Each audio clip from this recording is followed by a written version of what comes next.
BPSC outer mains के लिए आज का टॉपिक भी बहुत ही इम्पोर्टेंट है, साइंस एंड टेक्नोलॉजी से। ठीक है, जिनको समझ आए पूरा वीडियो देखिएगा और चैनल सब्सक्राइब अभी भी नहीं किए हैं कर लीजिएगा। ठीक है ना। आइए देखें, लाइक तो आप करेंगे नहीं, खैर देखिए खास सवाल है और अच्छा आंसर लिखा गया है। जिनको तैयारी करना है पूरा अच्छे से तो ज़रूर से ज़रूर देख लें। ठीक है, क्योंकि बहुत लोग ज़्यादा समझदार हैं जो 1 मिनट में ही उत्तर भी समझ जाते हैं। 1 मिनट से ज़्यादा कोई नहीं देखता। आपकी मर्ज़ी है, खैर मेरा काम है बताना। आइए देखते हैं सवाल कैसे हैं, क्योंकि आपको साइंस एंड टेक्नोलॉजी में सबसे ज़्यादा ऊर्जा और इसरो यानी कि अंतरिक्ष पे भी सवाल बनते रहते हैं, तो अंतरिक्ष के सवाल लिए गए हैं। ठीक है, तो आइए देखें, समझें प्रश्न क्या कह रहा है और उसको उत्तर में किस तरह से लिखा जाए। प्रश्न है, रणनीतिक सैन्य उद्देश्य हेतु एंटी सैटेलाइट हथियारों के विकास के महत्व को रेखांकित कीजिए। ठीक है, इसको पहले करना है। और क्या भारत का एंटी सैटेलाइट हथियार परीक्षण यानी कि एसैट अंतरिक्ष में हथियारों की होड़ को बढ़ावा देगा? ये सवाल है और अभी करंट में है, इसलिए ये कराया जा रहा है। देखिए समझिए, अगर आपको इम्पोर्टेंट लगे तो पूरा वीडियो देखिए। ठीक है ना। उसको उत्तर किस तरह से लिखा जाए हमने लिखने का अच्छा प्रयास किया है, आप देखिए समझिए। भारत ने लो अर्थ ऑर्बिट यानी कि एलईओ में मिशन शक्ति के एक भाग के रूप में अपना पहला एंटी सैटेलाइट यानी कि एसैट हथियार का सफलतापूर्वक परीक्षण किया है। ठीक है, एंटी सैटेलाइट एसैट हथियार अंतरिक्ष हथियार है जो सामरिक एवं सैन्य उद्देश्यों के लिए उपग्रहों को निष्क्रिय करने या नष्ट करने के लिए डिजाइन किए जाते हैं। रक्षा अनुसंधान और विकास संगठन डीआरडीओ के बैलिस्टिक मिसाइल डिफेंस इंटरसेप्टर का उपयोग भारत के एंटी सैटेलाइट परीक्षण में किया गया है। ठीक है, बहुत अच्छी तरह से लिखा गया, आप देखिए समझिए।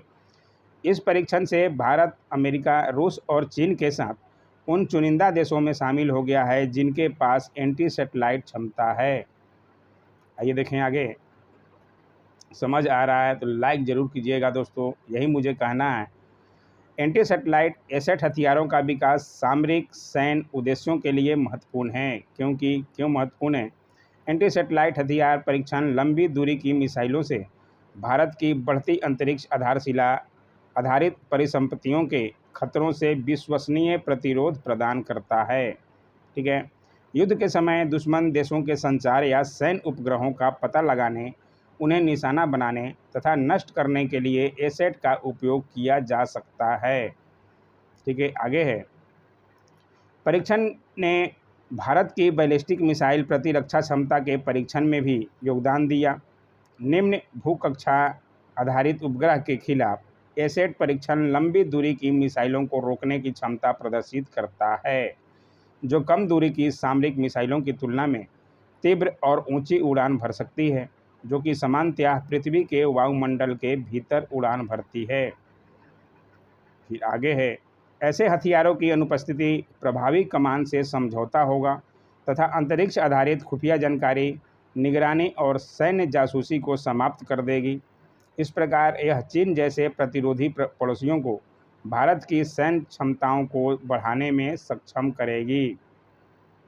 ठीक है, यह परीक्षण भारत की सुरक्षा, आर्थिक विकास और सामाजिक बुनियादी ढांचों को नई दिशा प्रदान करेगा। अब आगे सवाल है, हथियारों की होड़ प्रारंभ करने में एसैट की क्या भूमिका है, उसको भी लिखा गया है। क्या सी भूमिका है? परीक्षण ने अंतरिक्ष के शस्त्रीकरण को बढ़ावा देने की आशंका उत्पन्न की है, जो एक श्रृंखला प्रतिक्रिया की शुरुआत करेगा, जिससे अन्य देश भी अंतरिक्ष में अपने हथियारों को तैनात करके अंतरिक्ष सैन्यीकरण हेतु भारत के पद चिन्हों पर चलेंगे।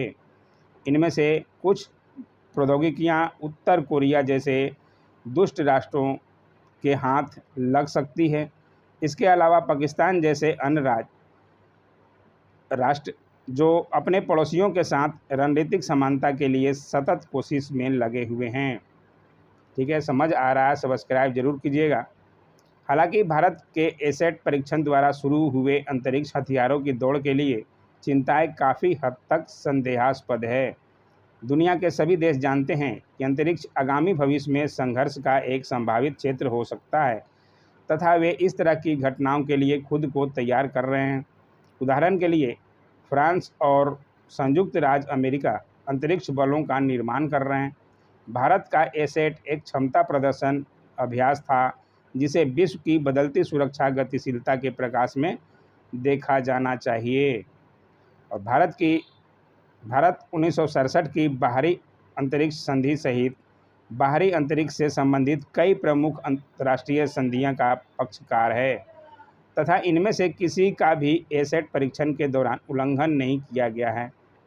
भारत भी निरस्त्रीकरण पर सम्मेलन में no first placement of weapons in outer space तथा बाहरी अंतरिक्ष में एक शस्त्र होड़ की रोकथाम पर संयुक्त राष्ट्र महासभा के संकल्प 69/32 का समर्थन करता है। ठीक है, आगे की राह कैसी होनी चाहिए? बाहरी अंतरिक्ष संबंधी मौजूदा संधियों मानव जाति की समान विरासत के रूप में बाहरी अंतरिक्ष की सुरक्षा के लिए अपर्याप्त है। भारत के साथ साथ अन्य समान विचारधारा वाले देशों को बाहरी अंतरिक्ष का शांतिपूर्ण अन्वेषण के लिए कानूनी रूप से बाध्यकारी अंतरिक्ष संधि पर सहमति बनाने की आवश्यकता है। तो ये था आंसर। अच्छी तरह से लिखने की कोशिश किया गया है, आप इससे भी अच्छा लिखिए और आप भी अपना देखिए प्रश्न किस तरह से पूछे जाते हैं। आप खुद आकलन कर सकते हैं प्रीवियस ईयर क्वेश्चन देखकर। हमारे कराया भी गया है हमारे चैनलों पर, ठीक है, कि किस तरह से प्रश्न पूछे जाते हैं। सबसे ज़्यादा तो ऊर्जा पे पूछे जा रहे हैं और इसरो का ये तो रहता ही है, 4 प्रश्न में 2 प्रश्न का उत्तर देना होता है। तो आप उस आकलन कीजिए खुद को ही किस तरह के प्रश्न ज़्यादा पूछे जाते हैं और आपकी तैयारी कहाँ से ज़्यादा होनी चाहिए। ठीक है, तो ये रहा आंसर। कैसा लगा ज़रूर कमेंट किया कीजिए। Don't forget to like share comment and subscribe my YouTube channel. Thanks for watching my YouTube channel.